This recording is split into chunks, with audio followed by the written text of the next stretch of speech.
ونادوا يا مالك ليقض علينا ربك قال إنكم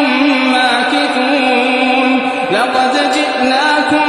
بالحق ولكن أكثركم للحق كارهون